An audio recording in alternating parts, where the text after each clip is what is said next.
नमस्कार विद्यार्थी मित्रांनो, मशोदरी स्पर्धा परीक्षा केंद्राच्या यूट्यूब चॅनलवर आपले स्वागत आहे. मित्रांनो, आज आपण संधी या प्रकरणातील निव्वळ मराठी संधी या टॉपिकबद्दल सविस्तर माहिती बघणार आहोत. मित्रांनो, निव्वळ मराठी संधीचे मुख्य किंवा प्रमुख दोन प्रकार पडतात. ते दोन प्रकार म्हणजे पहिला प्रकार आहे पूर्वरूप संधी आणि दुसरा प्रकार आहे पररूप संधी. चला तर मित्रांनो, निव्वळ मराठी संधीचा जो पहिला प्रकार आहे तो म्हणजे पूर्वरूप संधी, या प्रकाराबद्दल आपण सविस्तर माहिती बघूया. चला, पूर्वरूप संधी बघा.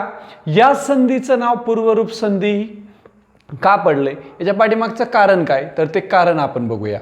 बघा, लागोपाठ येणाऱ्या दोन स्वरांपैकी पहिला स्वर कायम राहतो व दुसरा स्वर लोप पावतो. म्हणजेच लागोपाठ येणाऱ्या दोन स्वरांपैकी पहिला स्वर कायम राहतो व दुसरा स्वर लोप पावतो. म्हणजेच या ठिकाणी एकत्रित येणारे किंवा जवळ येणारे म्हणजे लागोपाठ येणारे दोन वर्ण कोणते असतील, तर ते म्हणजे स्वर. म्हणजे लागोपाठ येणाऱ्या दोन स्वरांपैकी पहिला स्वर म्हणजे पूर्वस्वर या ठिकाणी कायम राहतो, दुसरा स्वर म्हणजे परस्वर या ठिकाणी लोप पावतो. म्हणजेच लागोपाठ येणाऱ्या दोन स्वरांपैकी पहिला स्वर म्हणजे पूर्वस्वर कायम राहतो, दुसरा स्वर म्हणजे परस्वर या ठिकाणी लोप पावतो. लागोपाठ येणाऱ्या दोन स्वरांपैकी पहिला स्वर म्हणजे पूर्वस्वर या ठिकाणी कायम राहतो, म्हणून या संधीचं नाव पडले पूर्वरूप संधी. म्हणजे लागोपाठ येणारे दोन वर्ण हे स्वर असतात आणि त्या लागोपाठ येणाऱ्या दोन स्वरांपैकी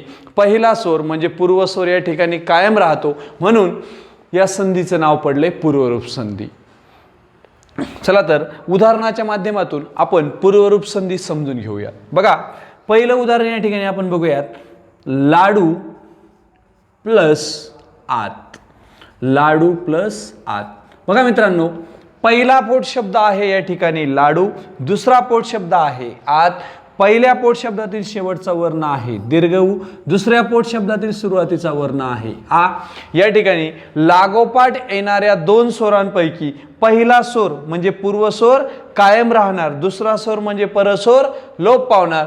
या ठिकाणी पहिला स्वर म्हणजे पूर्वस्वर कायम राहतोय, म्हणून या संधीचं नाव काय पडलंय, पूर्वरूप संधी. दुसरा स्वर म्हणजे परस्वर या ठिकाणी लोप पावणार. पहिला पोट शब्द आहे लाडू, दुसरा पोट शब्द आहे आत. दोन्ही पोट शब्द एकत्रित येऊन एक नवीन शब्द तयार होईल, तो म्हणजे लाडू. तो म्हणजे कोणता, लाडू. या नवीन शब्दालाच आपण संधियुक्त शब्द असे सुद्धा म्हणतो. म्हणजे बघा, या ठिकाणी लागोपाठ येणाऱ्या दोन स्वरांपैकी पहिला स्वर म्हणजे पूर्वस्वर कायम राहिलाय, दुसरा स्वर म्हणजे परस्वर या ठिकाणी लोप पावला, म्हणून या संधीचं नाव पडले पूर्वरूप संधी. मित्रांनो, याच निव्वळ मराठी संधीचा जो दुसरा प्रकार आहे तो म्हणजे पररूप संधी. या संधीचं नाव पररूप संधी हेच का पडलं, हे आपण सविस्तररित्या समजून घेऊया. बघा, या ठिकाणी सुद्धा लागोपाठ येणारे दोन वर्ण हे स्वरच असतात. या लागोपाठ येणाऱ्या दोन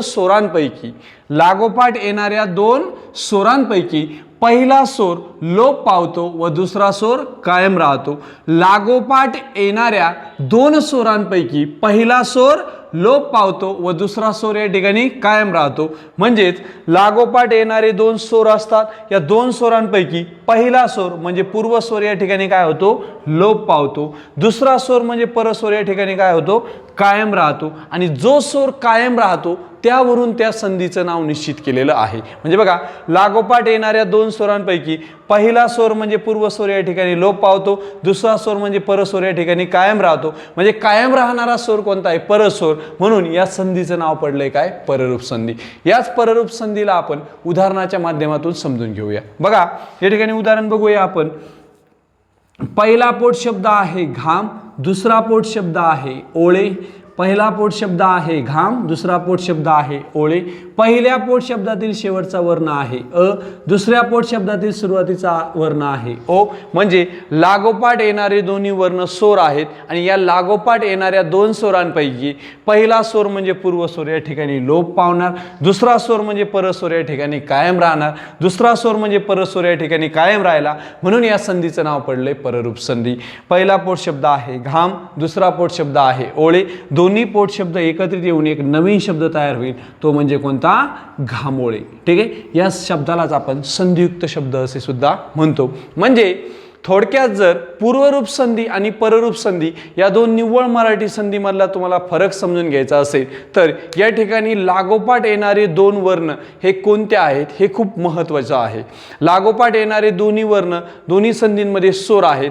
पूर्वरूप संधीमध्ये लागोपाठ येणाऱ्या दोन स्वरांपैकी पहिला स्वर म्हणजे पूर्वस्वर कायम राहतो। पूर्वस्वर कायम राहतो, जो स्वर कायम राहतो त्यावरून त्या संधीचं नाव निश्चित केलं जातं। बघा, पूर्वस्वर कायम राहतो म्हणून संधीचं नाव पडलंय पूर्वरूप संधी। तर पररूप संधीमध्ये लागोपाठ येणारे दोन्ही वर्ण या ठिकाणी सुद्धा स्वर असतात। या दोन स्वरांपैकी पूर्वस्वर म्हणजे पहिला स्वर लोप पावतो, परस्वर म्हणजे दुसरा स्वर कायम राहतो आणि जो स्वर कायम राहतो त्या स्वरावरून त्या संधीचं नाव निश्चित केलेलं आहे। म्हणून या दुसऱ्या संधीचं नाव पडले निव्वळ मराठी संधीचा जो दुसरा प्रकार आहे त्याचं नाव पडले पररूप संधी। या ठिकाणी पूर्वरूप संधी आणि पररूप संधी या दोन संधीमधील फरक तुम्हाला समजला असेल मित्रांनो।